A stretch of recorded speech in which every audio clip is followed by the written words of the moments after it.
Economies don't begin by failing. They begin by working. Growth is strong. Money is flowing. Opportunities expand.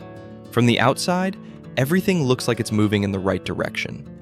And that's exactly what makes the outcome so hard to see. Because failure doesn't come from obvious weakness. It comes from something that looks like strength. At first, the system finds something that works. A resource, an industry, a trade advantage, something that drives growth faster than everything else. And once that happens, everything begins to revolve around it. Investment flows into it, jobs depend on it, government revenue grows from it, and slowly, the entire economy starts to align itself around one source of success. At this stage, it doesn't feel risky, it feels efficient. Why spread resources across multiple industries when one is outperforming everything else? Why slow down growth just to create balance? So the system leans further into it. More capital flows in, more infrastructure is built, more confidence builds around the idea that this success will continue. And for a time, it does. This is the part most people mistake for stability, because everything is working. But underneath, something else is happening. The system is becoming dependent. Not just reliant on growth, but reliant on one specific source of it.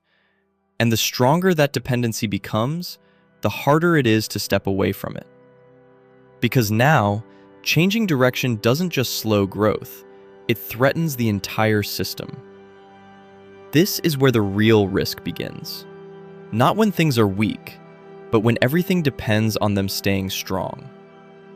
Because at that point, the economy loses flexibility. It can't adapt easily. It can't shift resources quickly. It can't absorb change without consequences. And none of this is obvious at the time. From the outside, it still looks like success.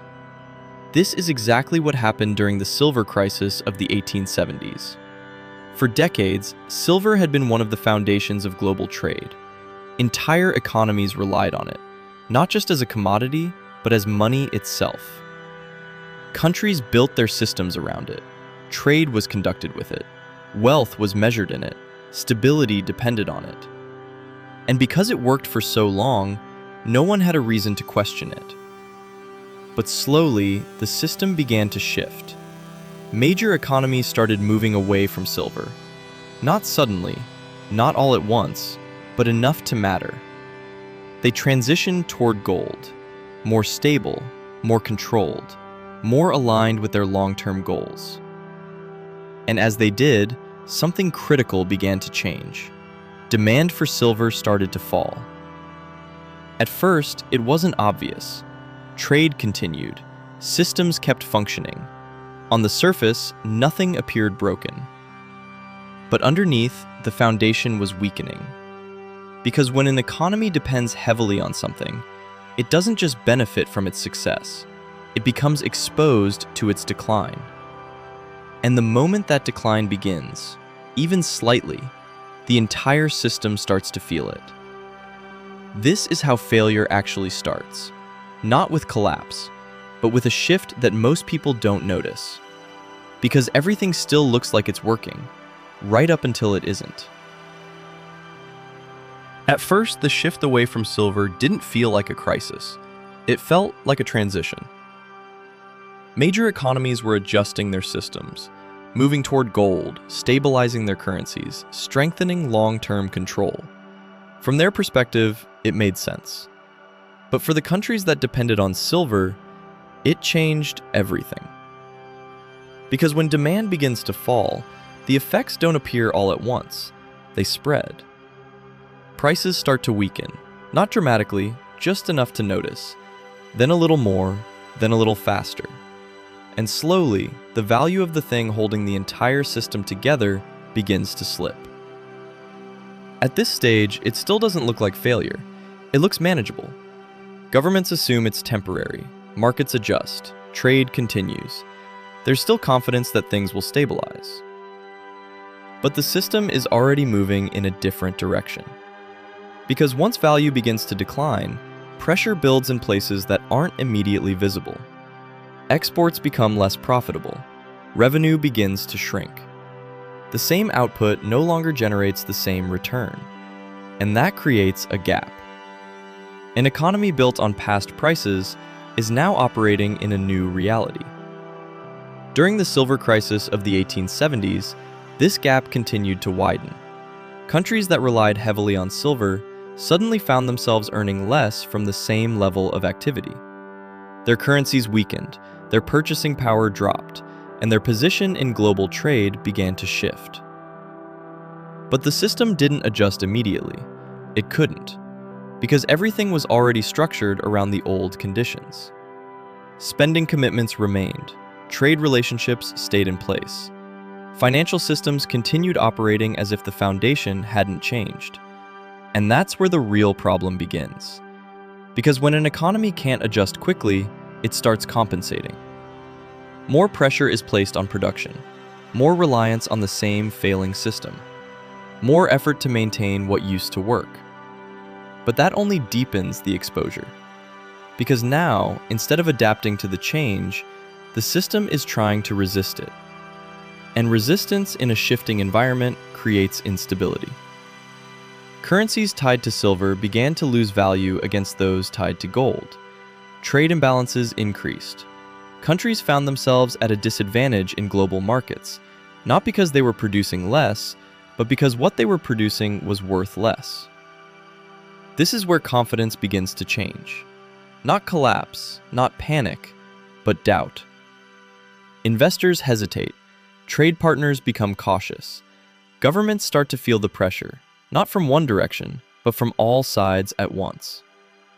And the system enters a stage where everything becomes harder to sustain. Growth slows, revenue tightens, stability becomes fragile. But from the outside, it still doesn't look like a collapse. It looks like a slowdown. And that's what makes it so difficult to respond to. Because slow problems don't trigger immediate action. They get managed, delayed, adjusted around, until they reach a point where they can't be managed anymore. And by the time that happens, the system is already too exposed. Because what started as a gradual shift in value has now turned into a structural problem the economy can't escape.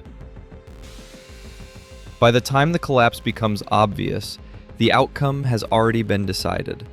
Not in a single moment, but through a series of shifts the system couldn't adjust to.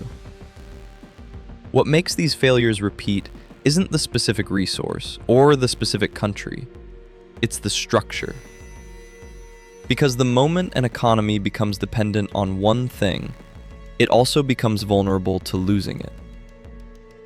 During the silver crisis of the 1870s, that vulnerability was exposed completely. As silver lost its role in the global system, the countries tied to it didn't just lose value, they lost position. Their currencies weakened, their trade power declined. Their ability to compete in a changing system started to disappear. And this is where the collapse actually happens. Not when the system stops working, but when it can no longer keep up. Because once an economy falls behind structurally, it can't recover quickly. It can't suddenly rebuild its foundation. It can't shift direction without cost. So instead, it contracts. Trade slows further. Investment disappears. Confidence fades completely. And what once looked like a strong, stable system starts to shrink from every direction.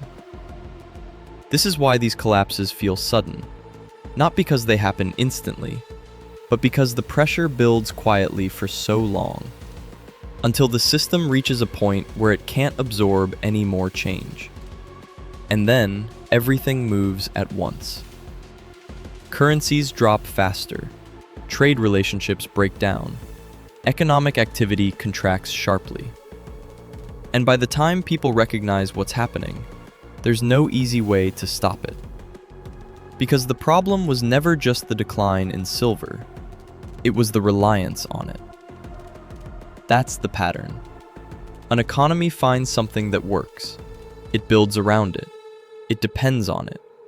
And over time, it loses the ability to function without it. So when that one thing changes, everything changes with it. Different time, different system, same outcome. Because as long as economies concentrate too much strength in one place, they will always carry the same weakness. And most of the time, that weakness stays hidden until it's too late to fix. That's what makes these failures so consistent and so repeatable.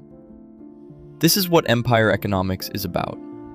Breaking down the patterns behind growth, power, and collapse. Not just what happens, but why it keeps happening. If you want to understand how these same dynamics are shaping the world today, make sure you're here for the next one. Because the next failure won't look obvious either. And by the time it does, it's already begun.